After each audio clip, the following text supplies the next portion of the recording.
તમે મારા દેવના દીધેલ છો, આવ્યા છો તો અમર થઈને રહ્યો. તમે મારું નાક ઘરેણું છો. આ બેનું દીકરીઓ બૈલુભાઈ કદાચ એક હો તોલા હોનું પહેરે અને નાકની નથડી ન પહેરી હોય તો હો તાલાનું માયતમ વીવ જાય છે ભાઈ. તમે મારું નાક ઘરેણું છો, આવ્યા છો તો અમર થઈને રહ્યો. પણ વાત ન કરી આપને ફૂંકે ટોપી ફેરવે અને વાદીડા સાંડે વાદ, પણ નાવે કંડીએ નાગ મારું ઝાંઝડ જોઈ દાસીઓ. નાઠાને હવે તો રણમાં નાઠાની બારી નહીં હો સાહેબ. એક ઇતિહાસ તમે ખોળવા બેસી જાઓ, એકાદો પ્રસંગ મારે લેવો છે. આવું સરસ મજાનું આંગણું છે, ભાગવત ભગવાન ત્યાં સપ્તાહ છે, અને આપ બધા એક સ્થિર કાને બધું આ ડાયરા અને આ બધા માહોલમાં સાંભળો છો ત્યારે મને યાદ આવે છે, પ્રસંગ યાદ આવે છે. માણસની ઈમાનદારી, માણસની જીવનની કસોટી ક્યારે થાય ને ખબર ક્યારે પડે મર્દાનગીની. એક ડેલીમાં સવારમાં હુરદનારાયણ ઉગીને હમો નમો થાય, ડેલીમાં ડાયરો બેઠેલો અને હામે કહુંબાની અંજળિયું લેવાતી ભાઈઓ. ખંડીએથી ખરલે અન ખરલેથી ખોબે ફસ ધધકતે ધોબે આઈ ખાનણ મજી ખોડિયા. હા તારી જે કહુંબા તણી આમાં ખાંડ્યું ખેતવડા, પછી માઈ મેવું મેહરડા હેલે હામત રાવું તો. હામત ખુમાણનો કહુંબો વખણાય, ઘોબાના પાદરમાં જાવ સાહેબ, એનો કહુંબો વખણાય. 150 જણાની પગત પડી હોય, હામી કહુંબાની અંજળિયું લેવાતી હોય, હુરજના હમ દેવાતા હોય. ખંડીએથી ખરલે અન ખરલેથી ખોબે ફસ ધધકતે ધોબે આઈ ખાનણ મજી કહુંબાની અંજળિયું. અને ઈ કહુંબાના નીતરેલા પાણી અને ઈ ઓકળામાં હાલ્યા જતા હોય અને એમાં ભેહું હિલકારા મારતી હોય, આવું એનું વર્ણન કરે છે. એવો એકથી ડાયરો હવારના પોરમાં, એક નાના એવા પંખીના માળા જેવું ગામ, અને હવારમાં 150 જણાનો ડાયરો બેઠેલો અને કહુંબાની અંજળી લેવાય છે. ત્યાં ઘોડાની પડગલી ધુમા પડ બાગડતા બાગડતા બાગડતા બાગડતા બાગડતા બાગડતા બાગડતા એ બગડતા ઘોડાની પડગલી વાગતી આવે. ઘોડાની પડગલી વાગતી આવે છે. ઘોડાની હરકું તાણી અને એક ઘોડેસવાર હેઠો ઉતરી અને 11 વર્ષના દીકરાનું બાવડું ઝાલીને સડાપ સડાપ સડાપ સડાપ સડાપ સડાપી ડેલીની સામો હાલવા મંડ્યાનો. હાલતા હાલતા હાલતા હાલતા આમ જ્યાં ડેલી આવ્યો, 150 જણાનો ડાયરો ભરેલો, કહુંબાની અંજળિયું લેવાતી અને 11 વર્ષના દીકરાનું બાવડું ઝાલી અને એટલું કીધું કે દરબાર, આ તમારી જીભની માનેલી બેને આ દીકરો તમને તમારો ભાણેજ હોંપ્યો છે, હવે જીવાડો તોય ભલે અને મારો તોય ભલે. આમ લાંબો હાથ કર્યો, પણ ત્યાં તો ડેલીના ગડારામાં બેઠેલો ચાંદીના પતરા જેવી દાઢી, રૂની પૂણિયું જેવા માથાના કેસ કલાબ અને મૂછને ઓળો ટોળો કરી અને જમણા હાથને લાંબો કરીને કીધું, કુંવર વિયાઓ બાપ, પાલીતાણાની ગાદી ઉપર બેહાડી દો. એમ કરીને કુંવરને પગથિયું ચડાવી અને પોતાના ખોળામાં બેહાડી દીધો. સાહેબ ગામનું નામ આહોદર અને બાવડું ઝાલવા વાળાનું નામ હતું ઓઢો ખુમાણ. અને જે કુંવર 11 વર્ષનું બાળક આવ્યું હતું એ પાલીતાણાનો કુંવર, એનું નામ હતું ઉનડજી. અને ડગો થઈ ગયો, કાકાએ પોતાના ભાઈને પોતાના બાપને ધરબી દીધો અને પાલીતાણાનો ગરાહ લઈ લીધો. ત્યારે રાજપૂતાણીએ ઓરડામાં પોતાના શયનખંડમાંથી સમાચાર મોકલ્યા કે હવે દરબારને તો ડગાથી મારી નાખ્યા છે, પણ હવે મારા દીકરાને જીવ તો નહીં રહેવા દે. કે તો કે હવે એક જીભનો માનેલો કાઠી દરબાર મારો ભાઈ છે, આહોદરની માલકોર ઓઢો ખુમાણ છે, અને મારા દીકરાને ઓઢા ખુમાણની ડેલી સુધી પુગાડી દો. તો અલુજીની ત્રેવડ નથી કે ઓઢા ખુમાણના આહિરે ગયા પછી ઉનડજીનું રૂવાડું ખાંડું થઈ શકે. હો આ બધી ભૈલુભાઈ આશરા ધર્મની વાતું છે. આ મુનિ બદના મુઈ ડાલિંગ તેરે લીએ, મેરે રસ કે કમર ને તેરી પહેલી નજર ને, યા કોઈ દે ઓઢા ખુમાણ જેવા જોગીદાસ જેવા દીકરા ન થાય ભલા માણા. એટલે બાવડું ચાલી લીધું, કીધું હવે વાતનો મરમ સાંભળજો તમે. જલાવીને ભસ્મ કરી દે એવો આગ છે ઈર્ષા. તમારી પ્રગતિ થતી હોય, તમારું પનું હાલતું હોય, તેથી તમે નક્કી કરી લેજો બધા ક્ષેત્રમાં, એક ક્ષેત્રમાં નહીં કોઈ પણ ક્ષેત્રમાં, તેથી તમને 100 વિઘન અને નડવા વાળા બહુ જાજા ભટકા છે ભાઈ. અને ભૈલુભાઈ આમાંથી પાર ઈ જ થઈ કે જેની ઉપર પાળિયાદના ઠાકરની મઢડા વાળીની દયા હોય સાહેબ. બાકી મથી લેવાની તો દુનિયામાં તૈયારી છે જ બધાની. સડતી ડેગડીમાં પાણાના ઘા કેમ કરવાય.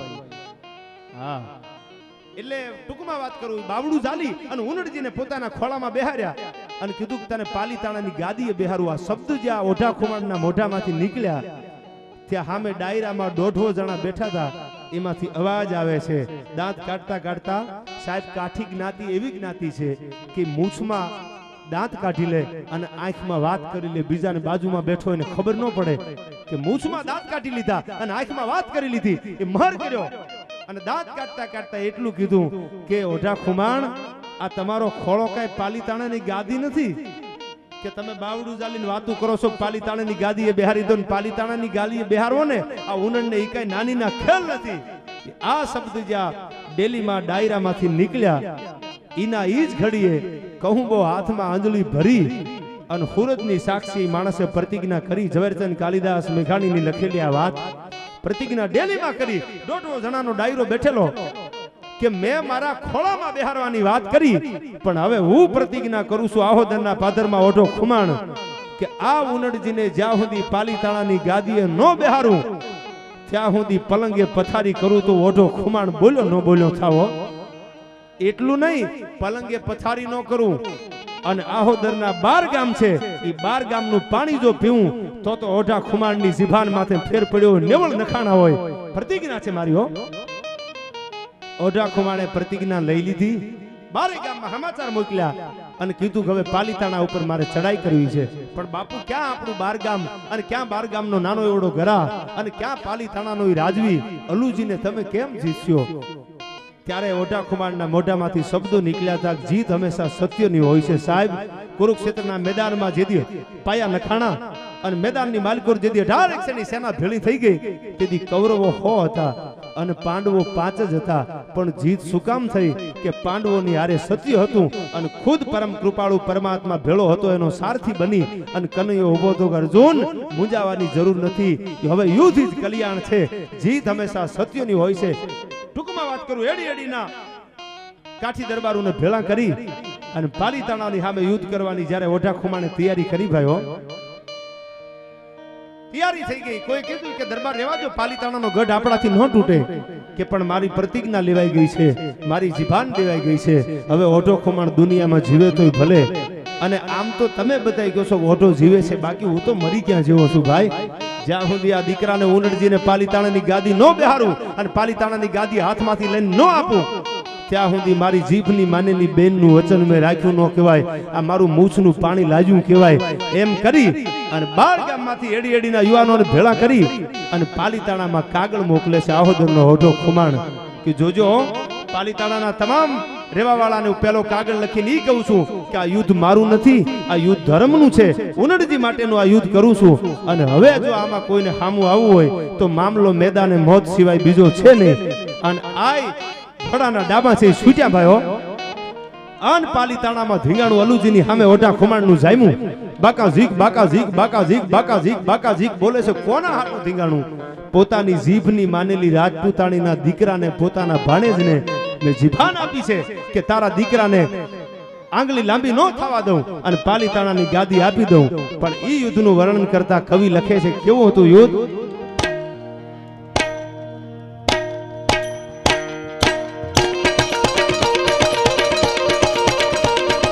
ભારતાના જાયા ખેલ ગૌરવારા પાંડુવારા કર્ણ ભારતાના જુદા હુએ પડલે કાળ જાતો ભાણરા ઠગાર યાર ભાર યાસ માન ભાગા બનગા થોડી કે લાગે હાથ મે બતાળ.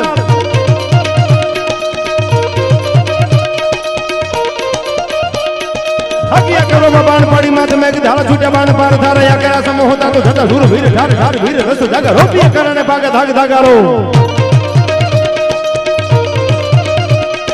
ઓદના છૂટિયા બાણ બુજડના હરી કોપા માણ ધણ રે આઈ પોરહાણ બાણ તો હટાયા ભારતા હતા ભલ કાલા દિયો હરી પુત્ર સુર ધારા ધારા આથા કે પ્રમાણ ઓલા કાળી કરણ બારી પાર ધારી મોઢા બાણ ફેરાવી દિયા ન તારે માટે નહીં કાળતા તો વેસ ધારી ઉપર હારી હંત કાળે આવ્યા હારી ધાડ ભાગી ગંજ નારી સમપી દયા ઉકાળ્યો કાળા બીજા સૂર્યવંશી તણયા માની વેળા ભંડોરા લઈયા જતા નારા નારતા તો જેમ દલા વાદળ આજી બાદશાહ આયો તેથી ભૂપ જાપર આજે તેથી માંડીયો ભારા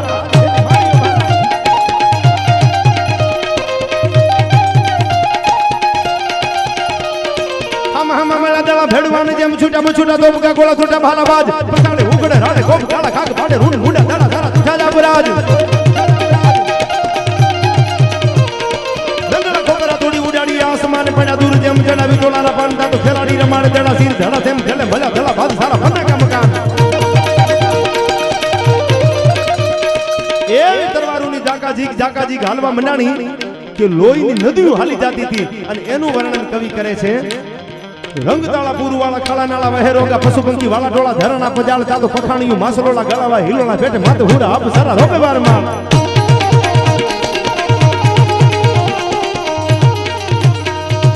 આખું ઠીકાણું પાલીતાણાના પાદરમાં પૂરું કરી અલુજીને ઠાર કરી અને હવારનો સૂરજ ઉગે આખી કચારી ભરી અને રાજપૂતાણીના હાથમાં બાવડું મૂકીને ઓઢા ખુમાણે એટલું કીધું તું બેન આ મારી જીભાન અને કાઠીની જીભાન કેવી હોય ઈ મેં પૂરી કરી દીધી છે અને હવે તમારો ઉનડજી અને તમારું પાલીતાણા તમને હોપી અને હવે હું આહોદર સામો પાછો વળું છું અને ઈ જ્યારે ઘોડા પાછા વળ્યા તેથી આહોદરના ઓઢા ખુમાણને લાડ લડાવી અને કવિએ દુહો કીધો ગાય ઓઢા ખુમાણ કેવો છો તું પણ ઘાટોડે ઘડિયો